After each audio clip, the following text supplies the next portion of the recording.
Imagine it's March 2023. You've saved up for 5 years for this trip. You're finally in Paris, the city of lights, the capital of romance, the place where, according to Instagram, everyone wears berets and eats macarons on pristine balconies. You step out of your hotel in the Latin Quarter, ready to have your Emily in Paris moment. But instead of the scent of fresh croissants wafting through the air, you are hit with a wall of stench, so thick you can practically taste it. You look down the street. It's not a cobblestone path, it's a canyon of black plastic bags, piles of rotting garbage 6 feet high, stretching as far as the eye can see. Rats, bold, fat, and utterly unafraid, are scurrying over the mounds in broad daylight. This isn't a scene from a dystopian sci-fi movie or a report on a collapsed state. This is one of the wealthiest nations on Earth, paralyzed by its own people. Why? Because the government suggested that maybe, just maybe, people should work until they are 64. Welcome to the French economy, a system designed to be unreformable. 1. The Republic of Garbage. Let's stay on that street in the Latin Quarter for a moment, because nothing encapsulates the French economic paradox quite like the Great Trash Crisis of 2023. To understand why the French economy is the way it is, rigid, combative, and addicted to debt, you have to look at the garbage. By mid-March 2023, there were over 10,000 tons of uncollected waste rotting on the sidewalks of Paris. That is roughly the weight of the Eiffel Tower, just dispersed in festering heaps outside Michelin-starred restaurants and historic elementary schools. Now, if this happened in Tokyo, the government would have likely resigned in shame. If this happened in New York, the mafia, or at least a private contractor, would have cleared it out for a hefty fee by Tuesday. But in France, this garbage wasn't a failure of the system. It was the system working exactly as intended. You see, the garbage collectors weren't just on strike in the passive sense of not showing up to work. This was strategic, tactical warfare. The hardline union, the CGT, which we are going to talk about a lot, so get used to that acronym, didn't just tell the drivers to stay home, they physically blockaded the 3 main incineration plants serving the Paris metropolitan area: Ivry-sur-Seine, Issy-les-Moulineaux, and Saint-Ouen. Imagine the logistics of that. It's not enough to stop collecting the trash. You have to ensure that no one else can collect it either. They parked trucks across the gates. They set up burning braziers. They effectively held the hygiene of 2.1 million Parisians hostage. And the reason for this biohazard siege? President Emmanuel Macron had used a constitutional loophole to push through a pension reform, raising the retirement age from 62 to 64. Let's pause and let the absurdity of that sink in. In the United States, the full retirement age is 67. In Germany, it's heading to 67. In the UK, it's 66. France was burning its capital city to the ground to avoid moving the needle to 64. But here is where the story gets darker and where we start to see the true union trap. The strike wasn't just an inconvenience. It was a display of raw power designed to humiliate the state. During the height of the crisis, I remember reading an interview with a tourist from Kansas. She was standing outside the Louvre trying to take a picture of the glass pyramid, but the frame was blocked by a mountain of trash bags that had been ripped open by scavengers. She told a reporter, "I thought this was supposed to be the most beautiful city in the world. It smells like a dead animal." Meanwhile, a French garbage collector gave a quote to Le Monde that perfectly summarizes the mindset we're dealing with here. He said, and I'm paraphrasing but keeping the spirit, "If Macron wants us to work 2 years longer, he can come and smell the reality of our work." There is a grim poetry to that. But economically, it's suicide. The cost of this strike wasn't just the cleanup bill, it was the reputational damage. Reservations for Paris hotels dropped by 25% that month.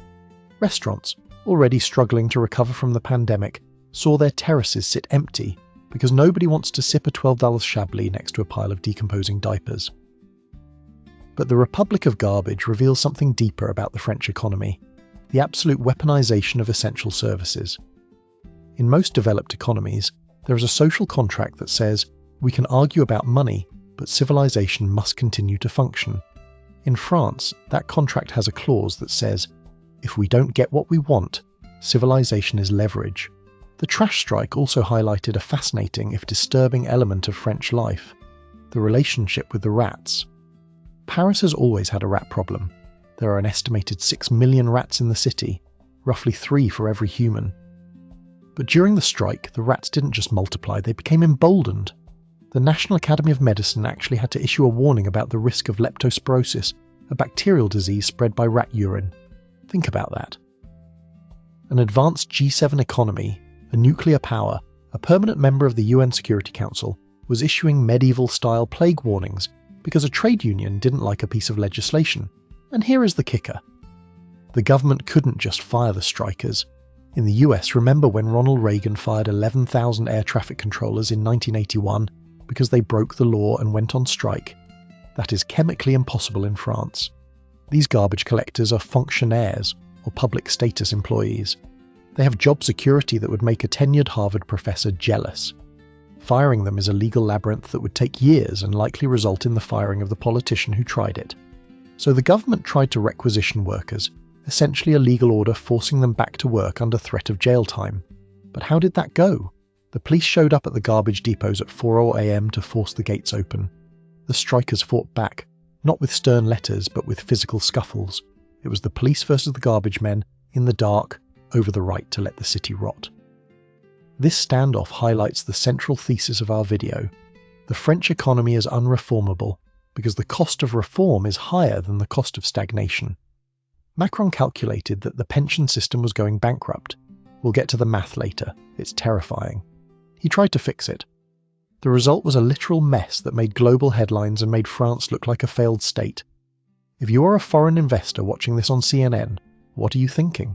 Are you thinking, yes, I should build my next factory in a country where the garbage men can shut down the capital city for 3 weeks because they don't want to retire at the same age as my employees in Germany? Probably not. The Republic of Garbage is the perfect visual metaphor for the French economic malaise. It's visible, it's smelly, and everyone knows it's a problem. But cleaning it up requires confronting a force, the unions and the sacred social model, that has the power to make life unbearable until you surrender. And don't think this was a one-off event. This is the cycle. Reform is proposed, unions mobilize, infrastructure is blocked. The government either folds or forces it through at the cost of its own popularity. The country gets poorer. Before we move on to the next section, I want you to look at the comment section right now. I bet there are people saying, good for them, Americans are slaves to capitalism, the French know how to live. And sure, there is a romantic appeal to sticking it to the man. But as we peel back the layers of this onion, we are going to see that this isn't about living well. It's about a system that is eating its own future to pay for the comforts of the past. The garbage eventually got picked up, but the anger didn't go away, and the structural problems, they're still sitting there, rotting, just waiting for the next spark. To understand how the unions got this kind of power, the power to turn Paris into a landfill with zero consequences, we have to go back in time. We have to go back to the ashes of World War II, to a secret meeting that wrote the holy scripture of the French welfare state. 2. The Sacred Scroll of 1945. To understand why a garbage collector in 2023 feels morally justified in letting rats overrun Paris, we have to travel back to a time when rats were the least of France's problems. The year is 1944. Imagine the scene. Paris has just been liberated. American jeeps are rolling down the Champs-Élysées, people are kissing strangers, and the Nazi flags are being torn down and burned in the gutters. It's a moment of pure, unadulterated euphoria. But behind the champagne and the cheering, there was a massive, terrifying problem brewing. France was a ruin.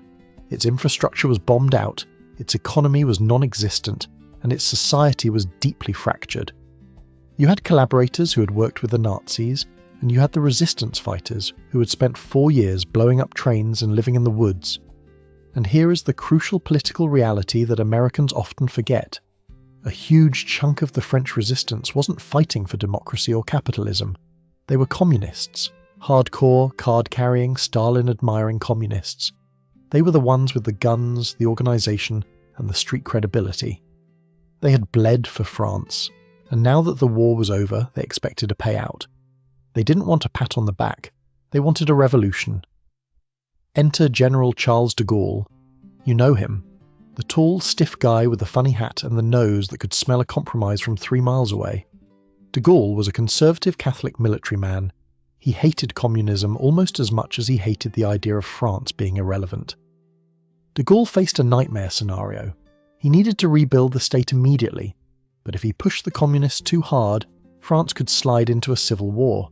He needed to buy them off. He needed a deal that would make the communists put down their guns and pick up a ballot. The result of this desperate negotiation was a document called the Programme of the Conseil National de la Résistance, CNR. This document is the sacred scroll of modern France. If you want to understand why the French economy is unreformable, you have to understand that for the French left and the unions, this document is not a policy paper. It is their Declaration of Independence, their Bill of Rights, and their Bible all rolled into one. The programme had a beautiful poetic name, Les Jours Heureux, the Happy Days. Doesn't that sound nice? Who could vote against the Happy Days? The deal was simple but profound. In exchange for accepting de Gaulle's political leadership and not turning France into a Soviet satellite state, the communists and the unions got to design the economic engine of the new France. They created la Sécu, social security. But this wasn't social security like you know it in the US or the UK, where the government taxes you and then sends you a cheque when you're old. No, this was far more radical. The genius, or the curse, depending on your view, of the 1945 deal was a concept called gestion paritaire, or joint management. Here is how it works, and pay attention because this is the union trap in its infancy. The state would not run the healthcare and pension systems directly. Instead, these massive pots of money would be managed by independent boards composed of representatives from employers' associations and, you guessed it, the unions. Do you see the brilliance of this trap? In the United States, if the government wants to change Social Security, it's a political fight in Congress. In France, the Social Security system is effectively a private fiefdom run by the unions. It gave them a source of power, funding, and legitimacy that is completely independent of the government. The unions don't just negotiate wages in France, they manage the welfare state. They sit on the boards that control hundreds of billions of euros. This is why French unions are so powerful, even though, shockingly, only about 8% of French workers are actually union members today. In the private sector, it's even lower, around 5%. You might be asking, yeah, wait, if only 5% of people are members, how do they have any power? Because of 1945. Because of the Sacred Scroll. The system was rigged from day one to give the representative unions a permanent seat at the table, regardless of how many people actually signed up. This agreement established the fundamental dogma of the French economy. Social protection is not a cost to be managed, it is a fundamental human right that supersedes economic reality. The CNR program nationalized energy, major banks, and insurance companies. It established the right to work, the right to retirement, and the right to healthcare. And to be fair, for a long time it worked like a charm. From 1945 to 1975, France experienced les 30 Glorieuses, the 30 glorious years. The economy boomed, the population was young, there were plenty of workers paying into the system and very few retirees taking out of it. It was a Ponzi scheme, sure, but it was a Ponzi scheme in its early, profitable phase. Everyone was getting richer, everyone was getting healthier, and the social model became the envy of the world. It became the core of French identity. Ask a French person what makes them French, and they won't say Napoleon or Versailles. They will say, we don't leave our sick to die in the street like the Americans. The social model became the secular religion of the Republic. But here is the problem with sacred scrolls. They don't update themselves when the world changes. Fast forward to the 21st century. The baby boom is over. People aren't dying at 65 anymore, they are living to 85. The ratio of workers to retirees has collapsed. The economy has globalized. The nationalized industries have been privatized or open to competition. The math that made Les Jours Heureux possible in 1945 is now mathematically impossible. The numbers simply do not add up. The system is bleeding money. But, and this is the unreformable part, you cannot explain math to a population that views the system as a moral victory over Nazism and capitalism. When a French president like Macron says, we need to reform the pension system to balance the budget, he thinks he's making an accountant's argument. But what the French public hears is, I am tearing up the legacy of the resistance. I am spitting on the graves of the heroes who liberated Paris. The unions, specifically the CGT, founded by those same communists, view themselves as the guardians of this temple. Any attempt to touch the specific benefits negotiated in 1945 is viewed not as policy reform, but as heresy. It creates a psychological lock-in. If you suggest that maybe the railway workers shouldn't retire at 52, which was a real thing until recently, the counter-argument isn't about economics. The counter-argument is, you are dismantling the Republic. This is why the French economy feels so stuck. It is operating on an operating system coded in 1945 for a closed industrial Reconstruction-era economy. But because that code was written in the blood of the resistance, no one is allowed to delete it. So we have a modern, digital, globalized nation trying to run on a chassis built for a post-war communist compromise, and the people guarding that chassis? They aren't just bureaucrats. They are the descendants of those 1944 street fighters. They have spent the last 80 years perfecting the art of saying non. Which brings us to the architects of the blockade, the people who took the spirit of 1945 and turned it into a weapon that can bring the country to its knees in 24 hours. Let's talk about the CGT. 3.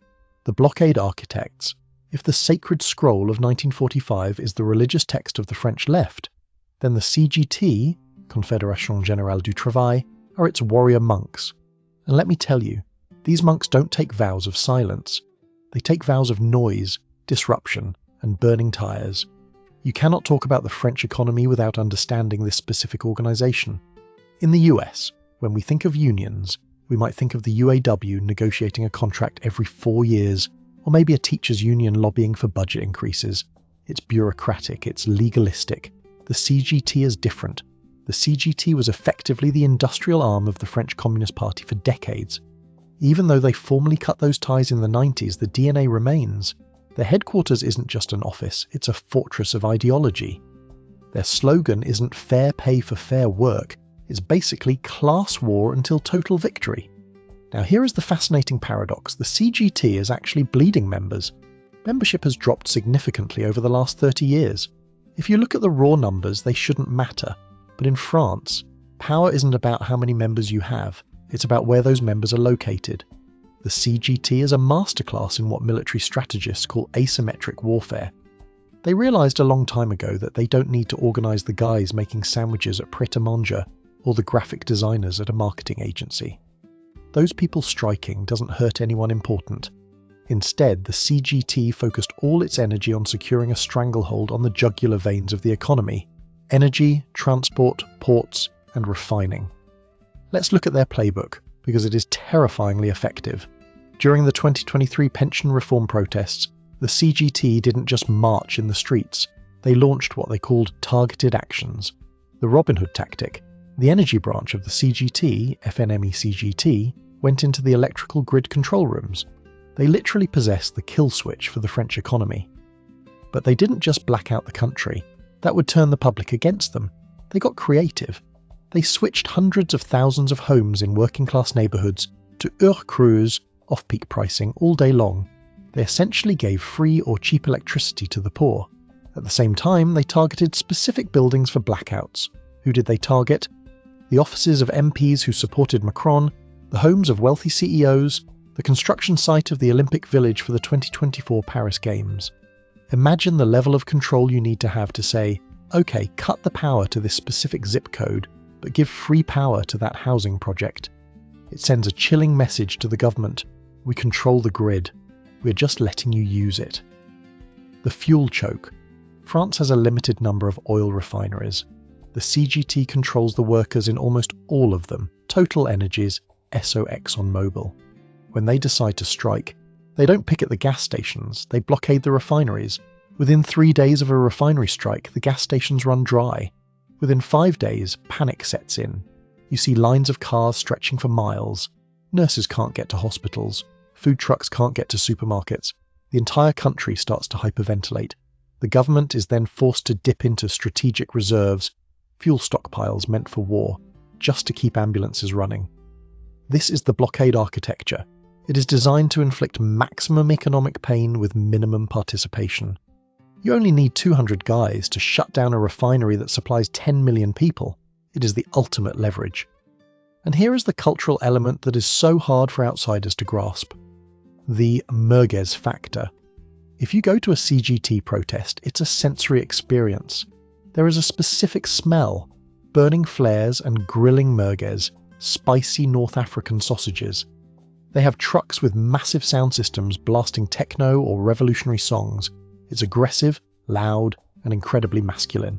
It feels less like a contract negotiation and more like a tailgate party for a riot. But this militant culture creates a massive economic distortion. Foreign companies are terrified of this. I once spoke to a logistics manager for a major American e-commerce company. Let's just say they deliver everything from A to Z. He told me that when they model their supply chains for Europe, they treat France as a high-risk zone, similar to how they view unstable developing nations. They literally build bypass routes through Belgium and Germany just to avoid the risk of French ports like Le Havre or Marseille being blocked by the CGT. Think about the cost of that. France has the best geographic location in Europe. It sits on both the Atlantic and the Mediterranean. It should be the logistics hub of the continent. But because the Dockers Union, affiliated with the CGT, holds the ports hostage so frequently, shipping companies prefer to dock in Rotterdam or Antwerp and truck the goods in. France loses billions in revenue simply because it cannot guarantee that the gates will be open on Tuesday. The CGT's philosophy is that the company does not belong to the shareholders, it belongs to the workers. The shareholders are just parasites extracting value. So if the company goes under because of a strike, c'est la vie. Better to die on your feet than live on your knees. There was a famous case with a tyre factory, Goodyear, in Amiens. The company wanted to save the plant by asking workers to work a few more shifts. The union refused. The CEO, an American named Titan Taylor, wrote a letter that was leaked to the press. He famously wrote, "The French workforce gets paid high wages but works only 3 hours. They get 1 hour for breaks and lunch, talk for 3 and work for 3. I told this to the French union. You are crazy." The French government was offended. The union was offended. But the plant closed. The jobs are gone. And this brings us to the core of the problem. The Blockade Architects have built a system where they can win the strike, but lose the war. They can force the government to back down, or force a company to keep a factory open for another year. But they cannot force the global economy to care about France. Capital is a coward. It runs away from noise, and the CGT is the loudest thing in Europe.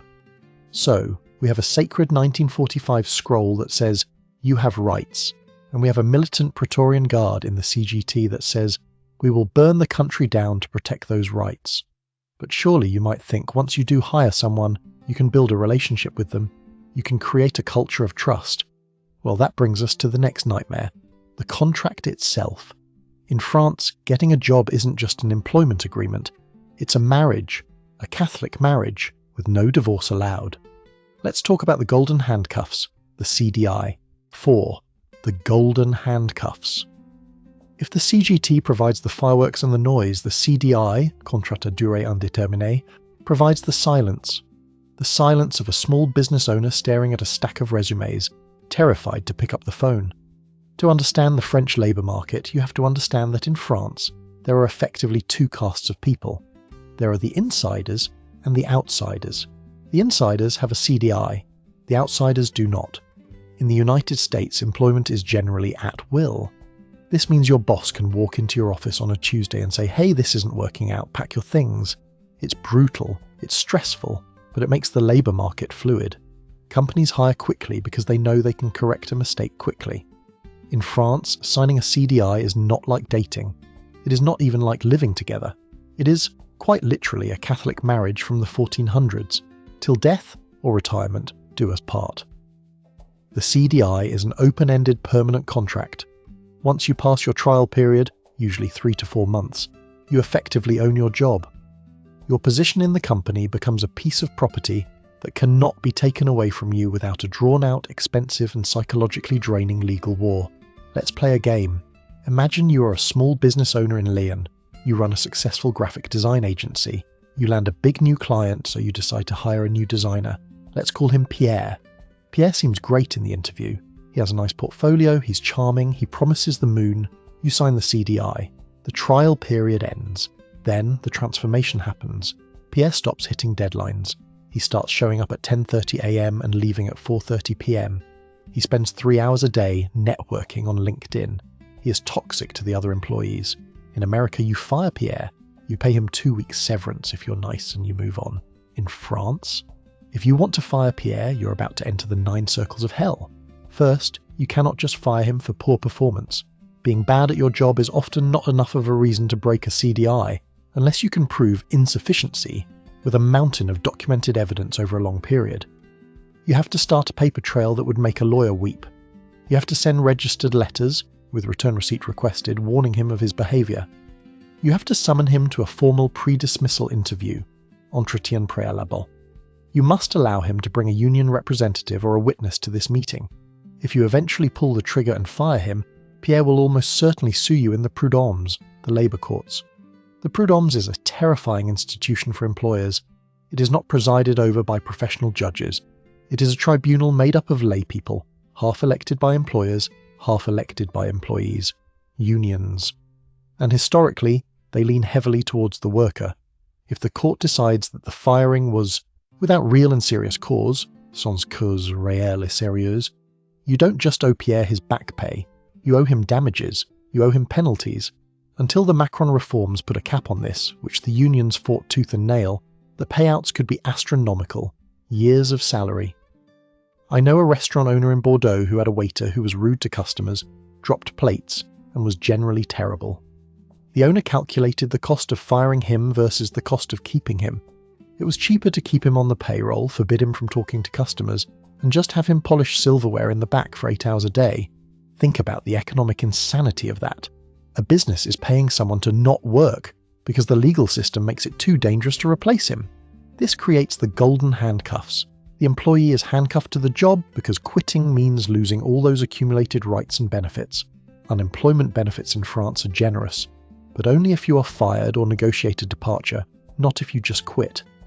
The employer is handcuffed to the employee because divorce is too expensive. But the real victim of the CDI isn't the employer, it's the outsider. Because firing is so hard, hiring becomes a game of Russian roulette. Every time a French company hires someone on a CDI, they are betting the survival of their company that this person won't be a dud. So what do? They stop hiring. Or they only hire people with perfect profiles, graduates from top schools, people with 0 gaps in their resumes, people who look and sound exactly like the boss. It destroys social mobility. If you're a kid from the banlieue, suburbs, with a funny-sounding name and a diploma from a lesser university, your resume goes in the trash. The risk is just too high.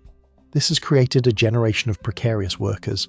Since companies are terrified of the CDI, they abuse the CDD, contrat à durée déterminée. This is a temporary, fixed-term contract. Young people in France often spend their 20s bouncing from CDD to CDD, never knowing if they will have a job in 6 months. They are the Kleenex generation, used and thrown away before they gain rights. And here is the deep cultural twist. In France, you are nothing without a CDI. Try to rent an apartment in Paris without a CDI. The landlord won't even look at you. Try to get a mortgage? Laughable. Try to get a car loan? Good luck. The CDI is not just an employment contract, it is your credit score, your social status, and your proof of adulthood. So you have this perverse system. 1. Unions fight to make the CDI untouchable to protect workers. 2. This makes companies terrified to give out CDIs. 3. This locks young people and minorities out of the housing and credit markets. 4. The youth unemployment rate stays stubbornly high, often double that of Germany or the UK. 5. And the unions say, see, capitalism is failing. We need more protections. It is a snake eating its own tail. I vividly remember a conversation with a 28-year-old French engineer named Thomas. He was brilliant, spoke 3 languages, and worked in aerospace. But he was on a contract via a consulting agency, not a direct CDI with the big manufacturer he worked for. He told me, I live with my parents, I make $45,000 a year, which is a good salary here, but I cannot rent a studio apartment in the city where I work because I don't have the holy grail permanent contract. I am a ghost in the system. The irony is tragic. The laws designed to protect workers from the cruelty of the market have created a much crueler reality for anyone trying to enter the market. The insiders, older workers with CDIs, are protected in a fortress. The outsiders are left to scavenge in the gig economy or endless internships. And if you think the contract rigidity is bad, wait until you see what happens when the government tries to tell you how long you are allowed to work. Because in France, Working hard isn't just culturally frowned upon in some circles. For a long time, it was practically illegal. Let's talk about the grandest economic experiment of the modern era. The idea that you could make a country richer by forcing everyone to go home at 5 p.m. 5. The 35-hour delusion. There is an old joke in international business circles. The Germans live to work. The Americans work to get rich. The French work to annoy their colleagues. But in the late 1990s, the French government decided that working was actually the problem. They came up with a theory so seductive, so simple, and so economically illiterate that it could only have been born in the lecture halls of the Parisian elite. The theory was this: there is a fixed amount of work to be done in an economy. If we force people to work less, cutting the standard work week from 39 hours to 35 hours, companies will be forced to hire more people to pick up the slack. It was called work sharing. Imagine a pizza. The government convinced itself that the pizza was a fixed size. If Pierre eats fewer slices, there will be leftover slices for unemployed Jacques. So, in 1998 and 2000, the socialist government under Prime Minister Lionel Jospin passed the Aubrey Laws, legally mandating the 35-hour work week. It was the ultimate free lunch. Work less, earn the same, and solve unemployment. Champagne for everyone. But here is what happens when you try to legislate arithmetic. The math fights back. First, let's look at the lump of labour fallacy. The economy is not a fixed pizza, it's a bakery. If you make it expensive and difficult to bake pizzas by raising the hourly cost of labour, the bakery doesn't hire more bakers, it just bakes fewer pizzas, or it buys a machine to bake them. The immediate result of the 35-hour week was chaos. French companies, suddenly facing a massive increase in labour costs, paying 39 hours worth of salary for 35 hours of work, didn't go on a hiring spree. They went on a productivity squeeze. Bosses called their employees into the office and said, "Okay, you're working 4 hours less per week. That means no more coffee breaks, no more chatting by the water cooler, no more long lunches. You need to do 100% of your work in 90% of the time."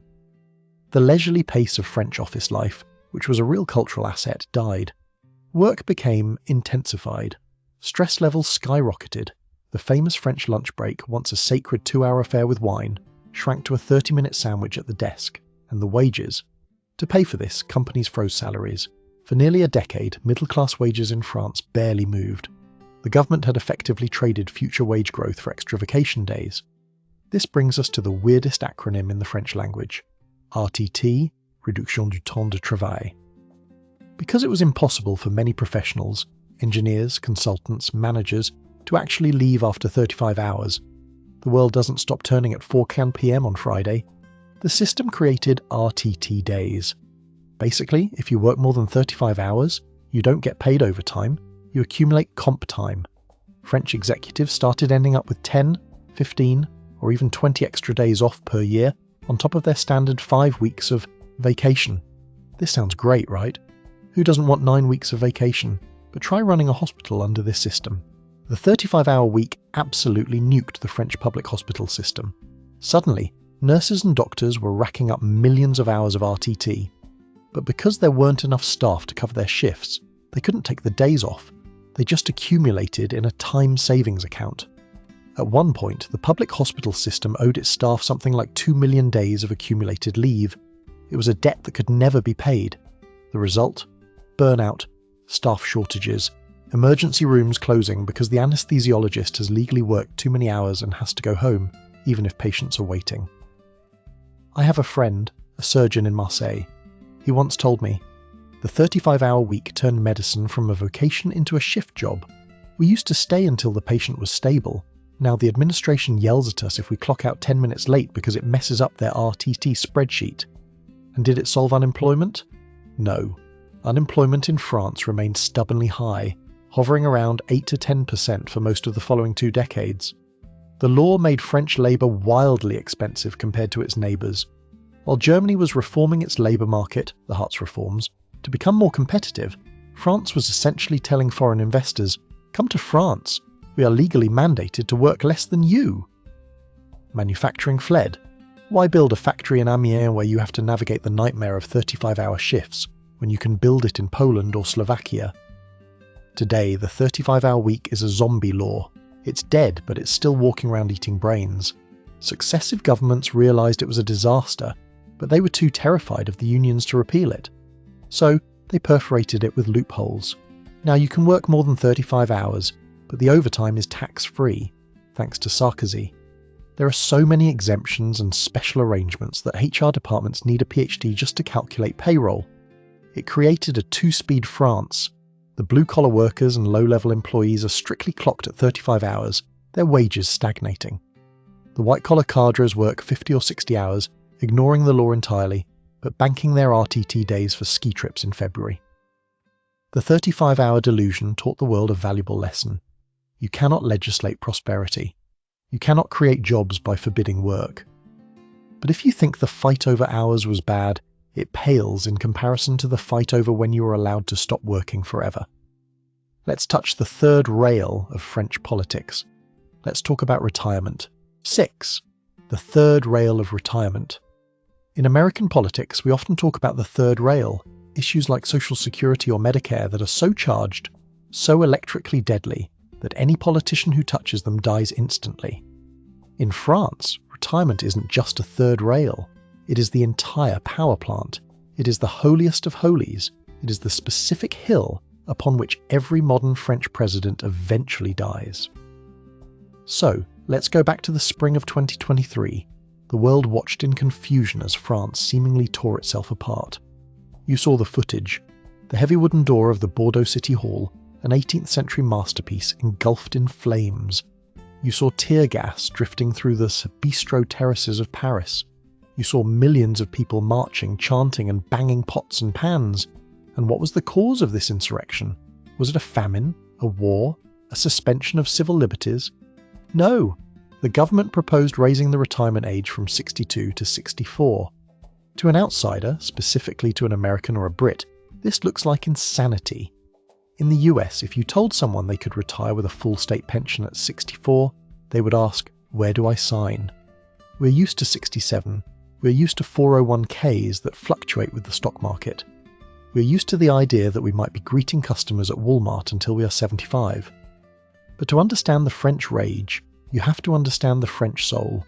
And more importantly, you have to understand the Ponzi scheme that isn't technically a Ponzi scheme. The French pension system is built on a model called répartition, distribution. In the US or UK, you have a mix of state pension and private investment. Your 401k is your money. It sits in an account with your name on it, growing, hopefully, over time. In France, there are no accounts. There is no pot of gold at the end of the rainbow. There is only a pipeline. The money that gets deducted from a French worker's paycheck today, and trust me, it's a massive deduction, does not go into a vault for their future. It goes directly, immediately, into the bank account of a current retiree. It is a direct transfer from the active generation to the inactive generation. It is a social contract that says, I pay for my parents now, so my children will pay for me later. This system was designed in 1945, remember the Sacred Scroll, when the demographics were perfect.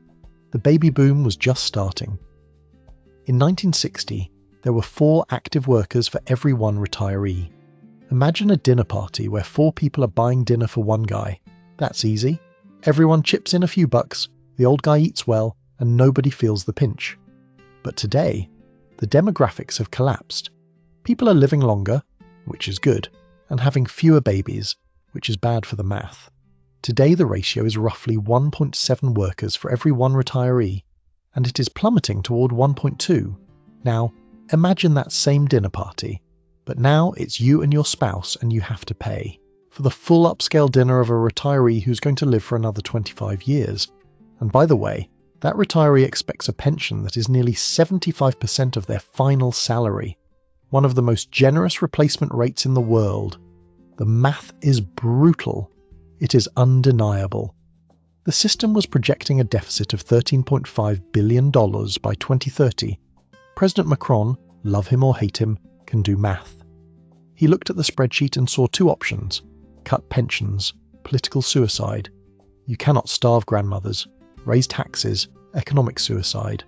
France already has the highest tax burden in the OECD. We'll get to that next. Work longer, the only logical choice. So he chose option 3. He proposed moving the goalpost from 62 to 64. The reaction wasn't a debate, it was a primal scream. Why? Because in France, retirement is not viewed as the end of your professional life. It is viewed as the beginning of your real life. There is a specific French slang term for retirement, l'acquis.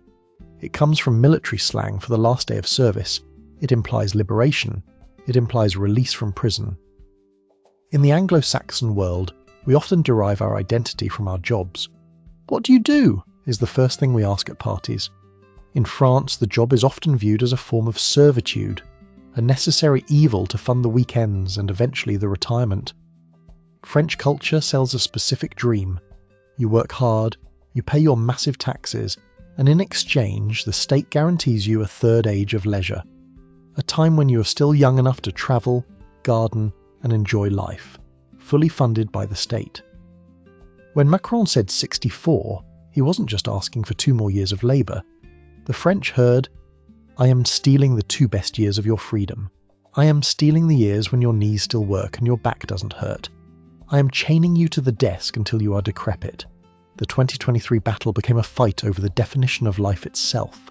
The unions, led by our friends at the CGT and the more moderate CFDT, mobilised millions. They shut down trains, they cut power, they blocked highways. But the most dramatic moment came inside the National Assembly. Macron knew he didn't have the votes to pass the law. The opposition, from the far left to the far right, was united in saying non.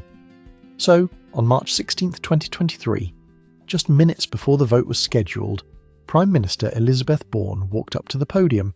The chamber was screaming. The opposition MPs were singing the national anthem La Marseillaise to drown her out. She triggered Article 49.3 of the Constitution. This is the nuclear option of French politics. It allows the government to force a bill through without a vote. The moment she said, "I engage the responsibility of my government," the country exploded. Using the 49.3 to pass a budget is one thing. Using it to force people to work 2 years longer against the will of 70% of the population, that was seen as a democratic coup. I spoke to a 24-year-old student at a protest in Paris that night. The tear gas was thick in the air. He told me, "I don't care about the pension. I won't get one anyway. The planet will burn before I'm 64. I am here because the king decided he didn't need the parliament." That is the danger of the third rail. By touching it, Macron saved the financial rating of France. Standard & Poor's kept the rating AA, specifically citing the reform, but he broke the social contract. He reinforced the idea that reform is just a synonym for pain imposed from above, and the irony, 64 is still low. Germany is going to 67, the UK is going to 67, Italy is at 67. France burned its cities to stay at 64. But there is a deeper structural issue here that makes this even harder to fix. The French pension system isn't one system. It is a labyrinth of 42 different special regimes. Remember the railway workers? For decades they could retire in their early 50s. Why? Because in the era of steam engines, shoveling coal was backbreaking work. The steam engines are gone, replaced by high-speed electric TGV trains where the driver sits in an air-conditioned cabin. But the hardship benefit remained. The Paris Opera ballet dancers have a special regime dating back to King Louis XIV in 1698. They can retire at 42. The gas and electric workers have their own regime. The lawyers have their own. The sailors have their own. Every time a government tries to unify these 42 systems into a single, fair, universal point-based system, the specific group that loses out paralyzes the country. In 2019, Macron tried to create a universal system. The lawyers threw their black robes down on the steps of the courthouses. The ballerinas performed Swan Lake on the steps of the Opera Garnier in protest. It was beautiful, but it was also a sign of a society where everyone is clinging to their specific, historical privilege. So where does that leave us? The reform passed. The age is gradually moving to 64, but the deficit is still there. The population is still aging, and the anger is simmering just below the surface. The French pension system is like a beautiful vintage car that consumes 50 gallons of gas per mile. The owner, the French people, loves it. They polish it, they show it off, but they can't afford the gas anymore.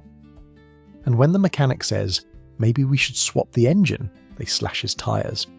But if you think the pension contribution is high, wait until you see the rest of the paycheck. Because to fund this vintage car, France has to charge an admission fee that would make an American libertarian faint on the spot. Let's talk about taxes. 7. Taxed into oblivion. If the pension system is the engine of the French social model, taxes are the fuel.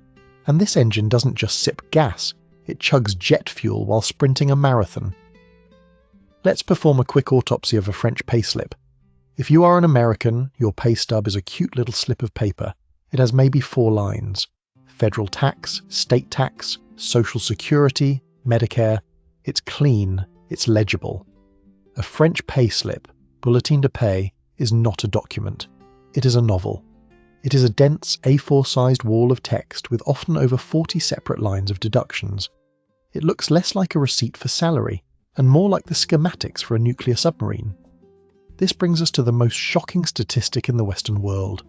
France routinely battles Denmark for the title of highest tax burden in the OECD. We are talking about a tax to GDP ratio hovering around 45.3%. To put that in perspective, the United States is usually around 26%. But percentages are boring. Let's talk about Tax Freedom Day. This is the theoretical day of the year when you stop working for the government and start keeping your own money. In the US, this day usually arrives in mid-April. You work 3.5 months for Uncle Sam, and the rest is yours. In France, you're working for the state until late July. Imagine walking into your office on January 1st. You work through the freezing winter, you work through the rainy spring, you work through the early summer heat waves. Every single hour you work until Bastille Day, July 14th, is effectively unpaid labour to fund the republic of garbage we talked about in section 1. But the real union trap here is hidden in a concept called super brute, super gross salary. This is the number that makes foreign employers scream into their pillows. Let's say you want to pay a French software engineer a nice take-home salary of $3,000 a month. To put $3,000 in her pocket, the company doesn't just pay $3,000. The company pays roughly $500 to $6,000. Where did the other $2,500 go? It evaporated into the mist of patronal charges, employer contributions. This is the invisible wedge that makes the French economy unreformable. The average worker doesn't see the super brute. They only see their brute, gross, and their net. They don't realise that their boss is paying a fortune for the privilege of employing them. This creates a massive psychological disconnect. The worker feels underpaid. I only get $3,000. The boss feels fleeced. This employee cost me $6,000. Both are right. The state has eaten the difference. And what are these taxes funding? Some of it is clear. Healthcare, pensions, unemployment. But then you find the CSG and CRDS. Remember the debt we mentioned? The CRDS, Contribution au Remboursement de la Dette Sociale, is literally a tax dedicated to paying off the historical debt of the social security system. You are paying a tax today because the government overspent on aspirin and pensions in 1998. It was supposed to be temporary. It was introduced in 1996 to clear the debt quickly. It is now 2025. The debt is bigger, the tax is still there. In France, there is nothing more permanent than a temporary tax. But the most insidious effect of this tax burden is a phenomenon called smicardization. The SMIC is the minimum wage. To fight unemployment, the government slashed employer taxes on minimum wage jobs. If you hire someone at minimum wage, you pay very few charges, but the moment you give them a raise, the charges skyrocket. It creates a low-wage trap. If a boss wants to give an employee a $100 raise, it might cost the company $250, but the employee only sees $60 after their own taxes increase. So the boss says, it's too expensive. The employee says, why bother working harder? And the result? A huge percentage of the French workforce is stuck near the minimum wage because the cost of climbing the ladder is punishingly high. The economy is flattened, excellence is taxed, mediocrity is subsidized, and companies have figured out a way to survive this. They stop growing. Specifically, they stop growing right before they hit a certain magic number. A number that haunts the dreams of every French entrepreneur, the number 50. 8. The 49 employee ceiling. If you were to take a piece of graph paper and plot the size of every company in the United States, you would see a relatively smooth curve. You'd have millions of tiny companies, a lot of medium ones, and a few giant ones. It looks like a ski slope. If you do the same thing for France, the graph looks like a cliff. You see a massive number of companies with 47 employees, a huge number with 48, a staggering number with 49, and then, at 50, the line drops off the face of the earth. There are 2.5 times more companies with 49 employees than with 50. This is not a statistical anomaly. It is not a coincidence. It is the result of the single most terrifying number in the French business code. In Silicon Valley, growth is a religion. In France, growth stops at 49. Welcome to the seuil social, the social threshold.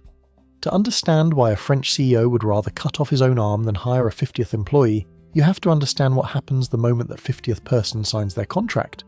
Up until employee number 49, you are running a business. You are the boss. You make decisions. You hire. You fire. With difficulty, as we discussed. You buy new software. You reorganize the office. It's your ship. When you hire employee less than 50, you're no longer just running a business. You're suddenly running a democracy. And not a functional one, a highly bureaucratic adversarial democracy.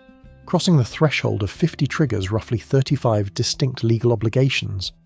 The most significant of these is the creation of a full-powered CSE, Comité Social et Économique. Now don't confuse this with a suggestion box or a friendly employee satisfaction committee you might find in a US tech startup. The CSE is a parallel government within your company. Once you hit 50, you are legally required to organize elections. Yes, actual elections with ballot boxes, secret votes, and competing lists of candidates. Once this committee is elected, you, the owner of the company, can no longer just do things. Want to change the shift schedule? You must inform and consult the CSE. Want to introduce new technology that monitors productivity? You must inform and consult the CSE. Want to restructure a department? Inform and consult. And this isn't a 10-minute chat. It is a formal legal process. You have to write up reports. You have to schedule meetings. You have to send the agenda 3 days in advance. You have to take minutes. If you fail to do this correctly, you commit the délit d'entrave, offense of obstruction. This is a criminal offense. A CEO can literally go to prison, though usually it's a massive fine, for forgetting to ask the committee's opinion on the new vacation policy. But it gets worse. You have to pay them to oppose you. The company is legally required to fund the CSE. You must give them a budget of 0.2% of your total payroll for their operating costs. Plus, in larger companies, you fund their social works, tickets to cinema, holiday vouchers, etc. But the real kicker is the expertise. If the CSE doesn't like your business plan, say you want to merge with a competitor, they have the right to hire an expert accountant to analyze your books and challenge your strategy. Who pays for this expensive expert? You do. Imagine being a CEO. You have a strategy. Your employees disagree. They hire a consultant to write a 100-page report explaining why you are an idiot. And you have to write the check to pay that consultant $30,000. It is a form of corporate masochism that is unique to France. And then there is the protected employee. The employees elected to the CSE and the union delegates appointed by the big unions, CGT, CFDT, etc. Once you hit 50, gain protected status. Remember how hard we said it was to fire a normal employee in Section 4? Firing a protected employee is nearly impossible. It requires the explicit permission of the Labour Inspectorate, Inspection du Travail. I interviewed a manufacturing CEO in Lyon named Antoine, not his real name for obvious reasons. Antoine runs a precision parts factory. He has exactly 48 employees. He turns down orders. He refuses to expand. I asked him, Antoine, you are leaving money on the table. Why not hire 2 more guys and take that contract? He looked at me like I was insane. If I hire 2 more guys, he said, I trigger the threshold. The CGT will come in. They will appoint a delegate. That delegate will likely be the guy who hates working the most. He will become untouchable. He will spend 20 hours a month in delegation hours, paid time off to do union work. He will demand audits. He will stir up conflict. My HR director will spend 30% of her time managing the committee instead of managing talent. It will cost me $100,000 a year in compliance costs and lost productivity. That contract is not worth $100,000. This is the 49 employee ceiling. It creates a structural deformity in the French economy. We have a missing middle. We have huge global champions, LVMH, Total, Airbus, who have armies of lawyers to deal with the unions. We have millions of tiny micro-enterprises. But we lack the Mittelstand, the army of robust mid-sized companies that power the German economy. Because French companies don't grow naturally, they hit the glass ceiling at 49 and stop. To get past 50, you have to leap. You don't go from 49 to 50. You wait until you have enough orders to go from 49 to 70 in one shot, so the extra revenue covers the cost of the union tax. Or you cheat. French entrepreneurs are masters of corporate gymnastics. To avoid the threshold, they create holding structures. Instead of one company with 60 employees, Antoine creates Antoine Logistics, 20 employees, Antoine Manufacturing, 20 employees, and Antoine Sales, 20 employees. 3 legal entities, 3 payrolls, 3 bank accounts, all to ensure that no single entity hits the magic number 50. The courts try to crack down on this by recognizing an economic and social unit, UES, but it's a cat and mouse game. The result is a fragmented economy. Companies are inefficiently small. They can't achieve economies of scale because the regulatory cost of scale is too high. President Macron tried to fix this. In his reforms, he merged several different worker committees into the single CSE to simplify things. He also introduced a rule that you have to be above the threshold for 5 consecutive years before the obligations kick in fully. It helped a little, but the fear is deep-rooted. The trauma of the threshold is baked into the psyche of every French manager. I once saw a job posting for a French company that read, "Office manager wanted, must be versatile, team of 49. They weren't advertising the size of the team to show how intimate it was. They were advertising that they were safe. They were signalling to potential managers, "Don't worry, you won't have to deal with the CSE." It's a tragedy. The very laws designed to give workers a voice are the primary reason thousands of workers are never hired in the first place. The union trap here isn't just that unions are powerful, it's that the state uses the threat of unionization as a regulatory hurdle, turning the union rep into a boogeyman that scares small businesses away from growth. And while the CEO is busy navigating the legal minefield of avoiding the 50th employee, they're also dealing with another monster. A monster that doesn't work for the company, but lives in their office, eats their paper, and consumes their time. The monster of French bureaucracy. You think the DMV is bad? You think the IRS is slow? Let me introduce you to the Administrative Hydra. 9. The Administrative Hydra. If Dante were writing his Inferno today, he would undoubtedly add a 10th circle of hell. This circle would not involve fire or ice.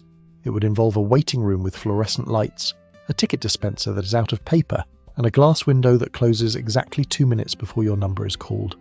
Welcome to the French administration. To understand the weight dragging down the French economy, you have to look at the army of people whose job it is to administer it. France has approximately 5.7 million civil servants, fonctionnaires. Let's put that number in context. That is roughly 20% of the entire workforce. 1 out of every 5 people working in France works for the state. Now, in many countries, civil servant means a few people in Washington or London pushing paper. In France, the state is everything.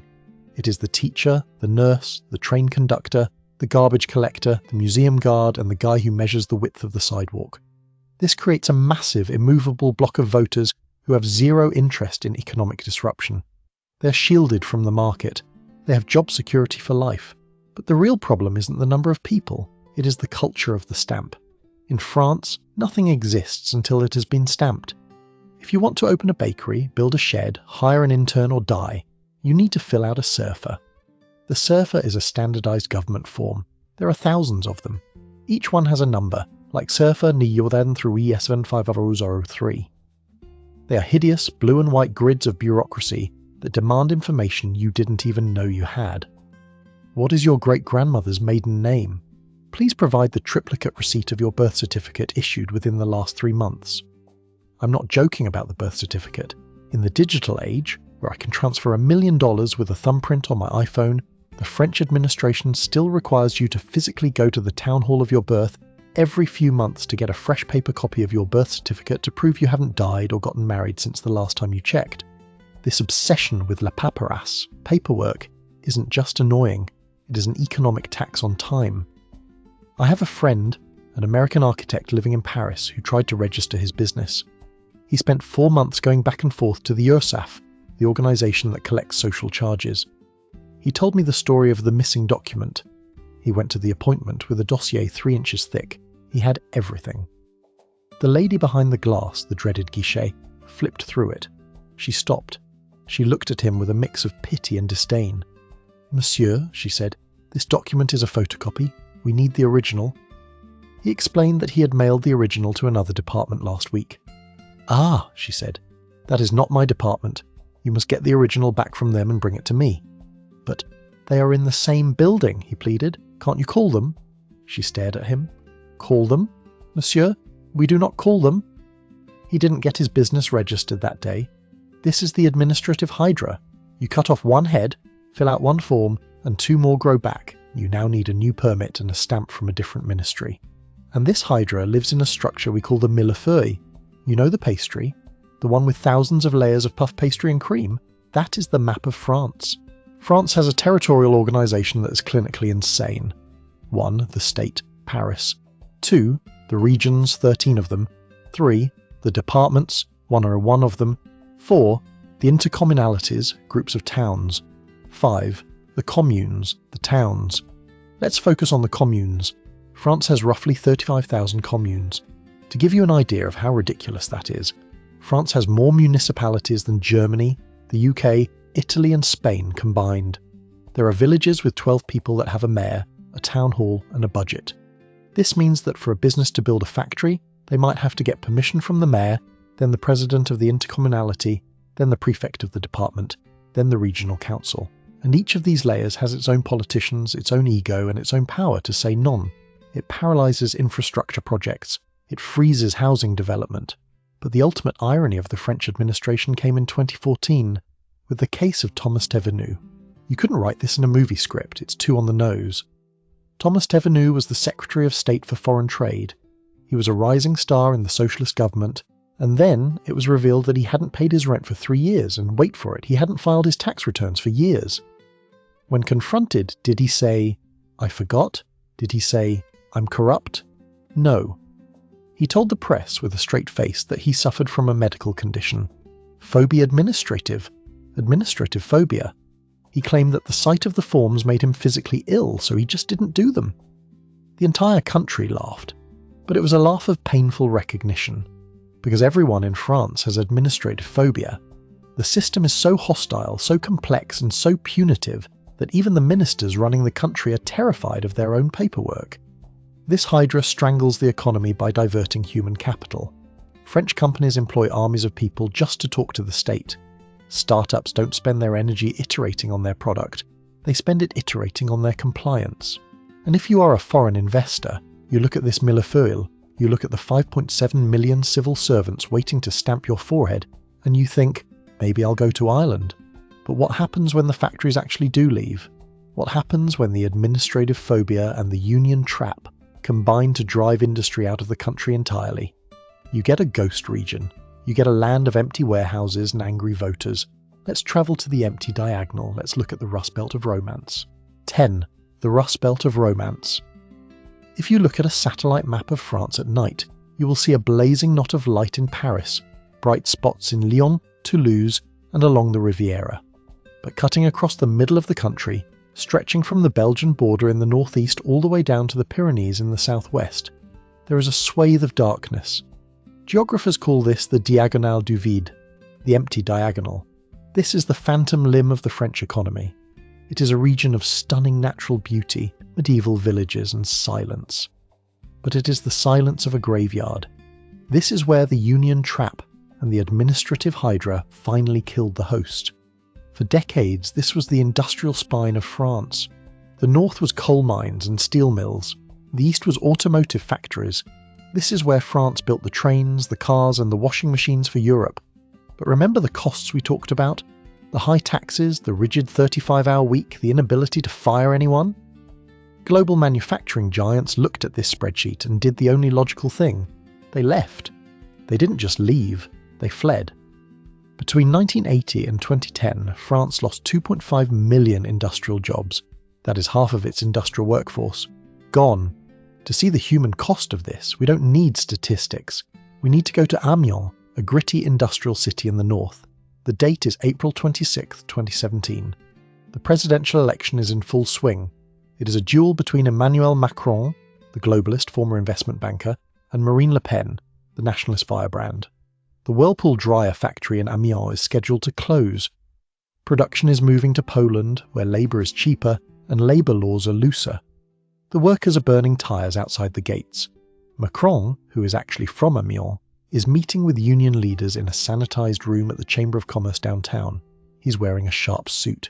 He's talking about retraining programmes and global competitiveness. Meanwhile, Marine Le Pen pulls a stunt that is pure political genius. She shows up unannounced at the factory gates. She wades into the smoke. She hugs the workers. She takes selfies with guys in greasy overalls. She tells them, "I am here with you. Macron is with the oligarchs." It was the most perfect visualization of the French divide ever captured on camera. The workers cheered for Le Pen and booed Macron when he finally showed up later that day. Macron tried to explain the economic reality. "If I force Whirlpool to stay, they will just go bankrupt, and you will lose your jobs anyway." He was right mathematically, but emotionally, he was speaking a foreign language. The tragedy of the empty diagonal is that the French state, unable to stop the factories from leaving, has tried to turn the entire country into a nursing home and a museum. In these forgotten towns, the biggest employer is often the local hospital or the town hall. The economy runs on pension checks sent from Paris.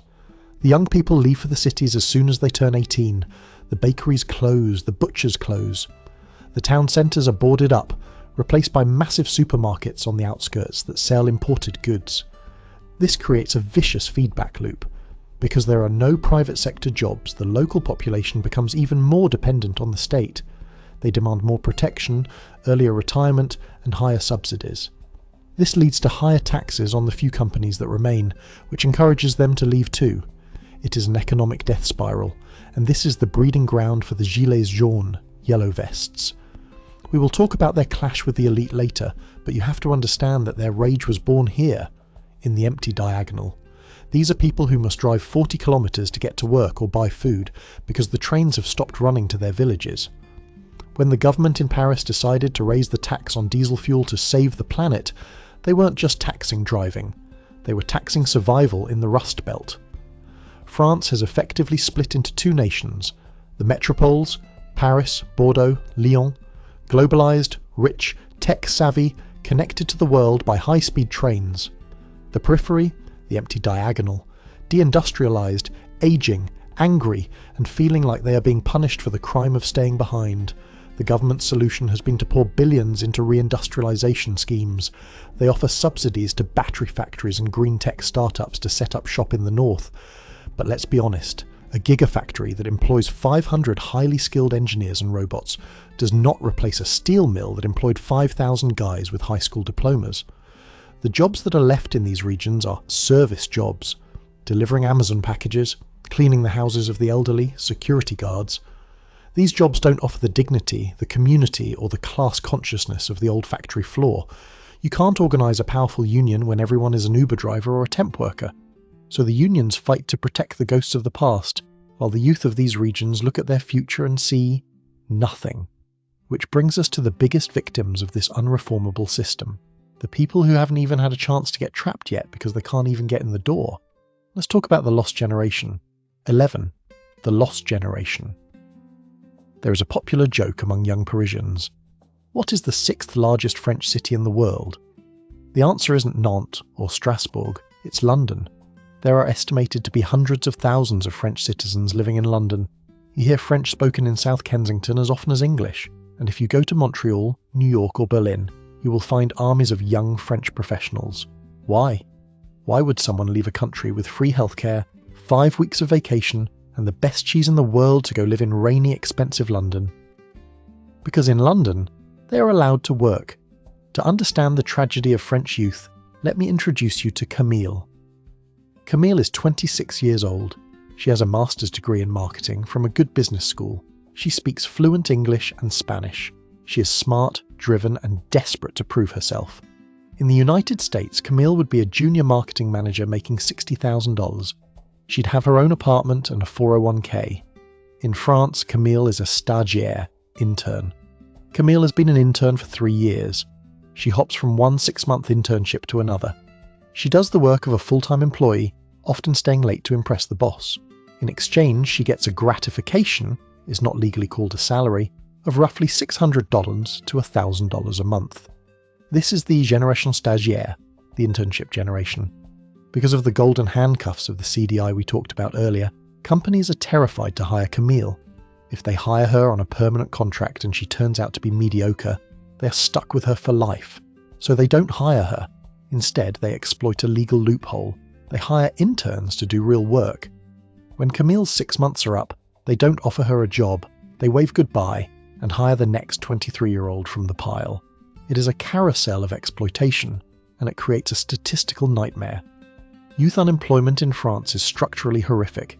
It hovers around 20-25%. In the impoverished suburbs, banlieues, it can hit 40%. Think about that. 1 in 4 young people who want to work cannot find a job. This creates a phenomenon of delayed adulthood.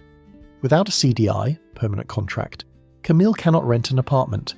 Landlords in Paris demand a CDI and a salary that is 3x the rent. So Camille lives with her parents, or she sublets a tiny room in a shared apartment illegally. She cannot get a loan to buy a car. She cannot start a family. Her life is on pause. Meanwhile, she looks at her parents' generation, the boomers. The French boomers are the ultimate insiders. They entered the workforce during the Trente Glorieuses. They got CDIs immediately. They bought real estate when it was cheap. They are now retiring at 62 or earlier with generous pensions. And here is the kicker. Camille is paying for them. Remember the massive taxes, the CSG, the CRDS. A huge chunk of the meagre salary Camille does manage to earn is confiscated by the state to fund the pensions and healthcare of the very generation that pulled up the ladder behind them. It is an intergenerational theft of staggering proportions. The unions, dominated by older workers and retirees, fight tooth and nail to protect the acquis sociaux, acquired rights, of the insiders. They protest to keep the retirement age low. They protest to keep firing difficult. But every time they win a protection for an insider, they build the wall higher for an outsider like Camille. The result is a massive brain drain. France educates its young people for free. The state spends billions creating world-class engineers, mathematicians and business graduates. And then, the moment they graduate, the economy spits them out. So they pack their bags. They take the Eurostar to London or a flight to California. I once interviewed a French software engineer working in Silicon Valley. I asked him if he would ever go back to France. He laughed. In France, he said, I am a cost. I am a risk. Here, I am an asset. Why would I go back to a place where my ambition is viewed with suspicion? This is the cultural toxicity that the system breeds. In the French school system, students are ranked constantly. You're told your place in the hierarchy. You're taught that there is a right path, grandes écoles, civil service, big corporation. But if you fall off that path, if you fail, there is no second chance. The labour market is rigid. You can't start as a mailroom boy and become CEO. You are branded by your diploma forever. And for the youth in the banlieues, the kids with names like Mohammed or Mamadou, the situation is explosive. They face the double whammy of a rigid labour market and discrimination. They apply for jobs and never get a call back. They see the drug dealers in their neighbourhood making more money in a day than their father makes in a month. They feel that the Republic has lied to them. Liberty, equality, fraternity feels like a bad joke when you're 22, unemployed, and being asked for your ID by the police for the 3rd time that week. This frustration boils over periodically. The riots of 2005, the riots of 2023. These aren't just about police brutality. They are the screams of a generation that has been locked out of the economy. The French system is designed to protect the status quo, but the status quo is killing the future. The lost generation isn't just lost economically, they are lost politically. They don't vote for the mainstream parties anymore. They drift to the extremes, the far left of Jean-Luc Mélenchon or the far right of Marine Le Pen, looking for anyone who will smash the system that rejected them.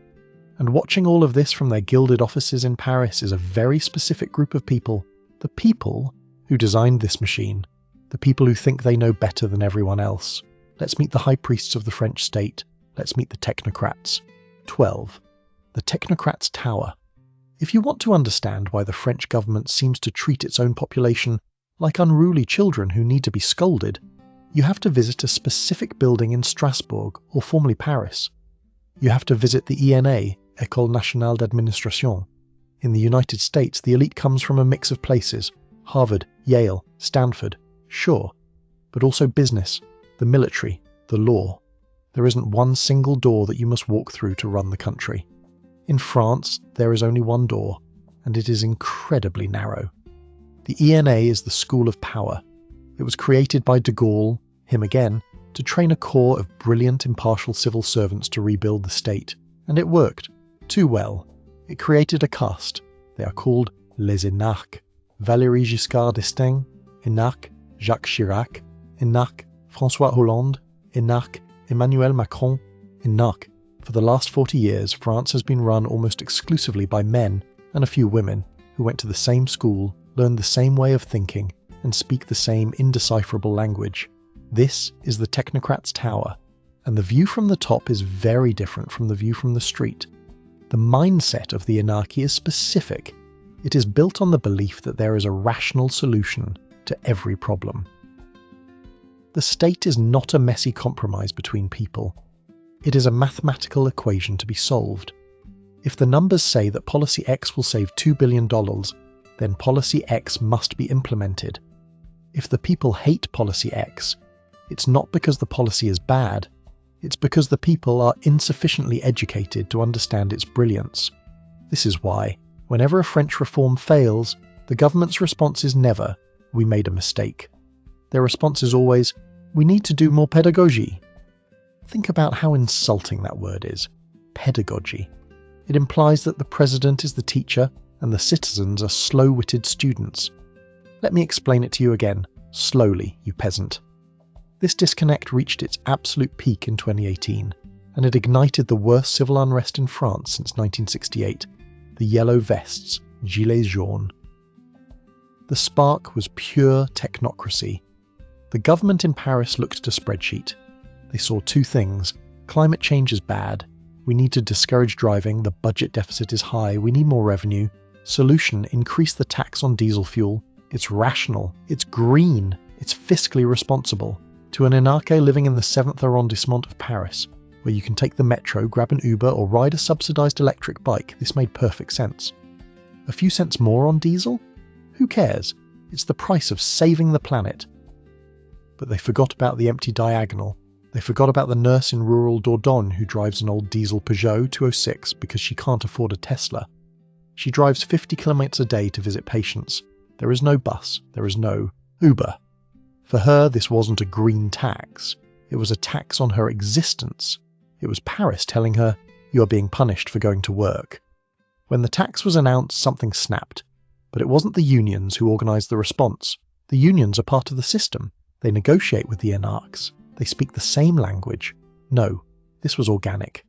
It started on Facebook. People realised that every car in France is legally required to carry a high-visibility yellow vest.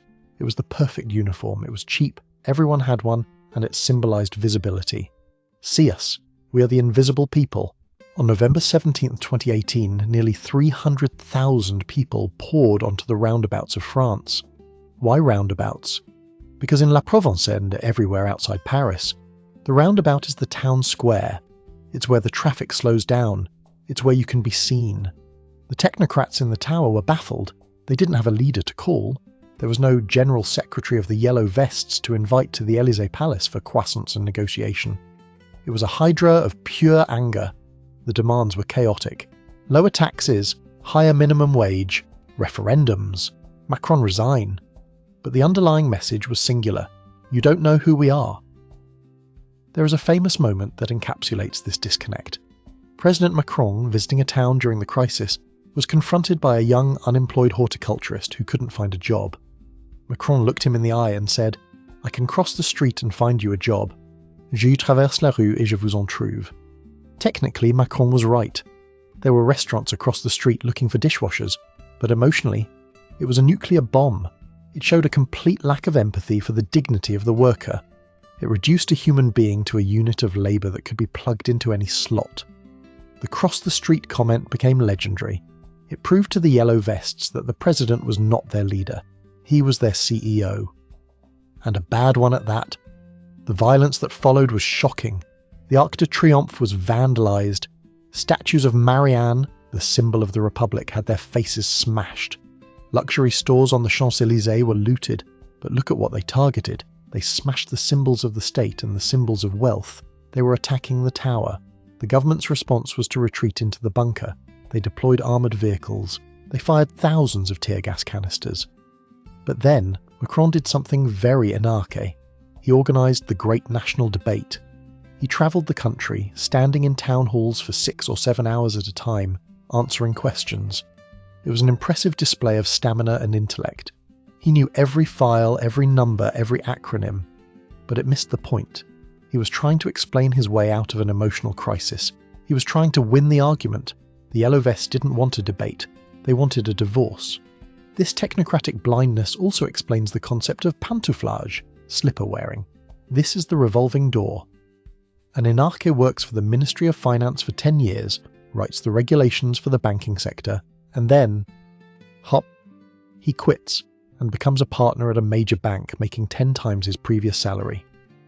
To the average French person, this looks like legalized corruption. It looks like the game is rigged. The referee is playing for the other team. Macron himself is the ultimate example. ENA, finance inspector, Rothschild banker, minister, president. The union trap is reinforced by this. Class divide. The unions can tell their members, look at them, they don't care about you. They have their golden parachutes. We are the only thing standing between you and the abyss. It creates a zero-sum mentality. If the government proposes a reform, it must be a trap. If they say the sky is blue, you should bring an umbrella. This lack of trust is the most expensive line item in the French budget, because you cannot reform a country that thinks you're trying to scam it. And nowhere is this lack of trust more dangerous than in the sector that literally keeps the lights on. The technocrats thought they could manage the energy transition with spreadsheets. Instead, they walked into a buzzsaw. Let's look at the power grid. Let's look at how the unions can turn off the sun. 13. Lights out in the City of Light.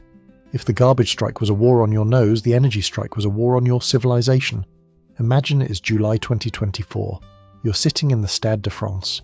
It is the men's 100-metre final at the Paris Olympics. The starting gun is about to fire. The world is watching. And then, click. Pitch black. This sounds like the plot of a Batman movie. But in the spring of 2023, this wasn't a movie script. It was a press release. The threat came from the FNME-CGT, Fédération Nationale des Mines et de l'Énergie. This is the energy branch of the hardline union. If the garbage collectors are the infantry, these guys are the special forces. They don't just control labour, they control the physics of the nation.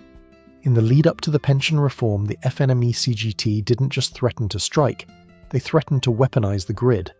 They issued a chilling statement. If the government does not withdraw the reform, we will cut the electricity to the Stade de France, the Olympic Village, and the Cannes Film Festival. Let that sink in. The workers responsible for the national power grid were threatening to sabotage the country's biggest international events to protect their specific pension deal. And they didn't just make threats, they acted. During the height of the protests, they launched what they called Robin Hood operations. This is the most brilliant and dangerous PR move in the modern union playbook. Instead of just cutting power, which makes people hate you, they hacked the system to make power free. Union technicians broke into substations and switched hundreds of thousands of smart meters, linky meters, into heure creuse, off-peak mode, 24 hours a day. Suddenly, bakeries that were drowning in energy bills saw their meters stop spinning. Hospitals got free power. Low-income housing projects in Marseille saw their bills vanish. The union effectively stole electricity from EDF, the state-owned power giant, and gave it to the people. We are returning the energy to the nation, they claimed. It was populism with a pair of wire cutters, and the public loved it. While the government was on TV talking about budgetary responsibility, the CGT was literally paying people's electric bills. But there was a darker side. While they were playing Robin Hood with the poor, they were playing the Sheriff of Nottingham with the rich. They conducted targeted cuts. They cut power to the private residence of Bruno Le Maire, the finance minister. They cut power to the campaign HQs of MPs who voted for the reform. They targeted wealthy neighbourhoods in Paris, plunging millionaires into darkness while the housing projects next door were lit up like Christmas trees. This is not industrial action. This is low-intensity infrastructural warfare, but the real Union trap here isn't about flickering lights. It's about nuclear blackmail. France's economic superpower has always been its nuclear fleet, 56 reactors, 70% of its electricity. It is the reason France has some of the lowest emissions in the G7. But in 2022, right when Europe needed energy the most, because Putin turned off the gas, the French nuclear fleet collapsed. Why? Officially, it was due to a technical issue called stress corrosion found in the pipes of several reactors. EDF had to shut them down for safety checks. But here is the part the government whispers about. The repairs took forever because of the unions. In the fall of 2022, as winter approached and the government was terrified of blackouts, the maintenance workers at the nuclear plants went on strike. They knew they had the ultimate leverage. You want these reactors back online before the first frost? Pay us. The result was a national humiliation. France, the Saudi Arabia of nuclear power, had to import electricity from Germany. Think about the irony. France was buying dirty coal-fired German electricity to keep the lights on in Paris, because the unionised workers in its clean nuclear plants refused to weld the pipes until they got a raise. The cost to EDF, and therefore the taxpayer, was catastrophic. In 2022, EDF posted a record loss of $17.9 billion. That is not a typo. They lost nearly 18 billion euros in 1 year, largely because they couldn't produce power when the price was highest. And what were they fighting for? They were fighting to protect the IEG, Industries Électriques et Gazières, regime. This is one of those special regimes we talked about. If you work for EDF or ENGIE, gas, you don't just get a job, you get a membership to the club. You pay very little for your own electricity, sometimes 90% off. Your pension is calculated more favourably. You have job security that is effectively absolute. The reform aimed to close this regime for new hires. The current workers would keep it, but the new kids would be on the general system. The union's response? If the kids don't get it, we burn the house down. This reveals the terrifying fragility of the French model. The state thinks it owns the energy sector, but it doesn't. The agents, workers, own it. They view the infrastructure not as public property, but as their collective bargaining chip. President Macron talks a lot about sovereignty. He wants European sovereignty, French tech sovereignty, military sovereignty. But you cannot have sovereignty when a guy named Sebastian with a wrench can decide to turn off the Olympic Games because he doesn't want to work 2 extra years. The energy sector shows that the union trap is not just an economic cost, it is a security risk. And the political leaders who try to fix this risk, they don't just fail, they are politically assassinated. Let's walk through the cemetery. Let's look at the men who tried to reform France and the price they paid. 14. The graveyard of reformers. To be the president of France is to accept a very specific destiny. You will be elected as a saviour, and you will leave as a traitor. There is a cycle to French politics that is almost Shakespearean. A new leader arrives, promising la rupture, the break. They promise to unlock the economy, free the energies of the nation, and modernise the state, and then they meet the street. Let's take a tour of the graveyard of reformers to understand why the system remains so stuck. 1. The trauma of 1995. Jacques Chirac. This is the big bang of modern French paralysis. In 1995, Jacques Chirac was elected. He appointed a brilliant, rigid prime minister named Alain Juppé. Juppé looked at the books. The deficit was exploding. The social security system was bankrupt. So, he proposed the Juppé Plan. It was sensible. It aligned public sector pensions with the private sector. The result? The biggest strikes in French history. For 3 weeks in December 1995, France stopped. No trains, no subways, no mail, millions of people in the streets. It was cold, it was miserable, and the country was paralyzed. And here is the crucial moment. Chirac blinked. He withdrew the plan, Juppé resigned. This moment taught the unions a lesson they have never forgotten.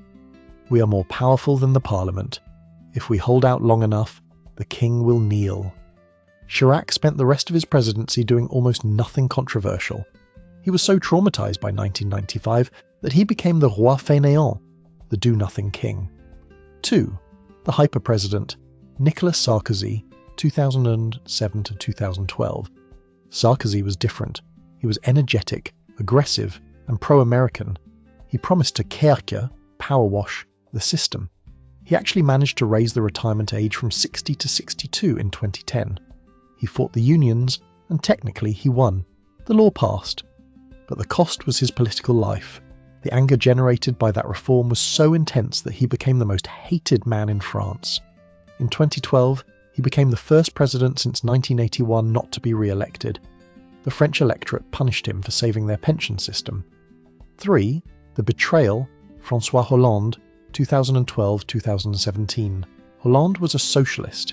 He famously declared in a speech, "My true enemy has no name, no face, no party. It is the world of finance." The left loved him. They thought, finally, one of us. But once he got into the Élysée Palace, he saw the real numbers. The debt was suffocating. So he did a U-turn. He hired a young, unknown banker named Emmanuel Macron as his economy minister. They passed the El Khomri law, which tried to make firing slightly easier. The result? The left ate him alive. His own party rebelled. The unions burned effigies of him. Hollande became so unpopular, 4% approval rating, that he didn't even dare to run for a second term. He's the only president in the Fifth Republic to just give up. 4. The Jupiterian Emmanuel Macron 2017 present. Macron is the final boss of this video game. He looked at Chirac, Sarkozy and Hollande and said, "I don't care about popularity." He pushed through the labour reforms. He pushed through the pension reform to 64. He used the 49.3, the decree, to bypass the vote. He won the legislative battle. The law is on the books. But look at the country. It is fractured. The yellow vests happened on his watch. The riots of 2023 happened on his watch. The rise of the far right, Marine Le Pen, is at an all-time high.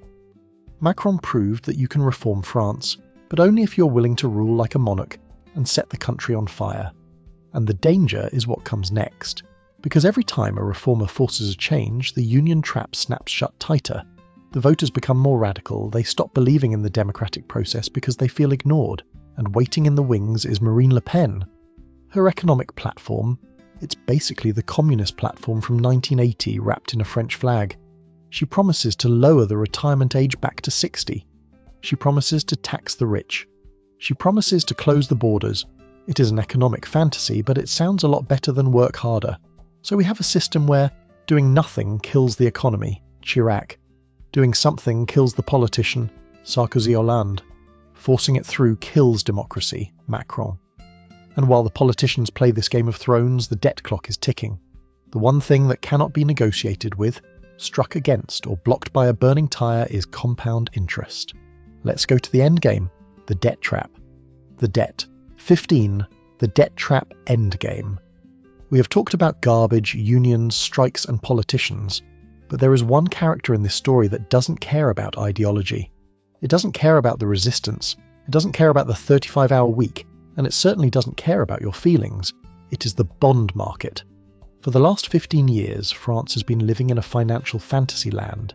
Interest rates were at zero or even negative.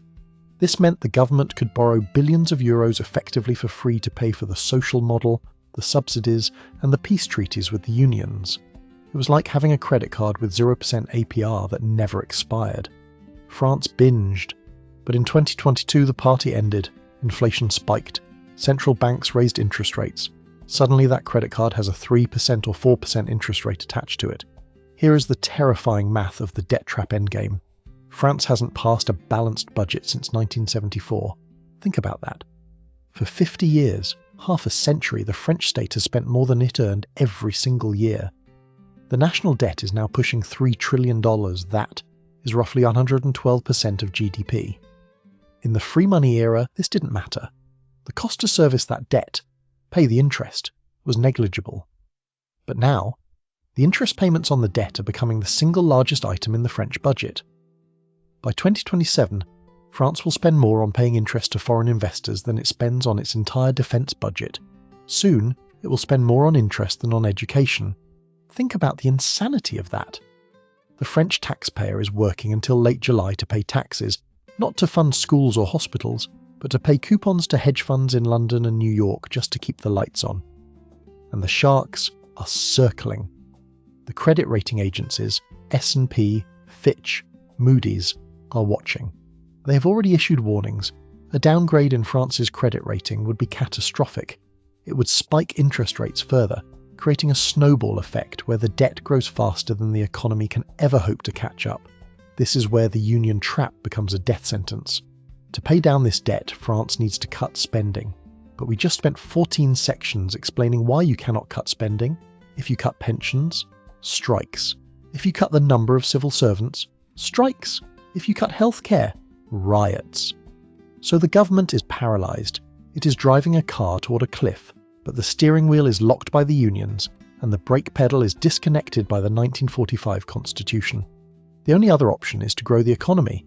But you can't grow when taxes are at 45%, you can't fire anyone, and companies stop growing at 49 employees. This is the French paradox. The very protections designed to save the French way of life are the exact things that are mathematically guaranteeing its collapse. Investors are starting to look at French bonds, OATs, with suspicion. They track something called the spread, the difference between the interest rate France pays and the rate Germany pays. For decades, the spread was tiny. France was considered as safe as Germany. Now, the spread is widening. The market is whispering, France is not Germany. France is Italy with nuclear weapons. If the bond market decides to stop lending to France, or demands 6% or 7% interest, the game is over. The International Monetary Fund, IMF, steps in. And the IMF doesn't ask politely for reforms, they impose them. Imagine the yellow vests reacting to an IMF austerity package. It wouldn't be a protest, it would be a revolution. Final thoughts. So, why is the French economy unreformable? Because it is not just an economy, it is a religion. The French have built a society based on a beautiful, noble idea, that life should be about more than just work, that the sick should be cared for, the old should be respected, and the worker should have rights. It is a model that prioritizes stability over growth and equality over opportunity. And for a long time, it worked. It created one of the highest standards of living in human history.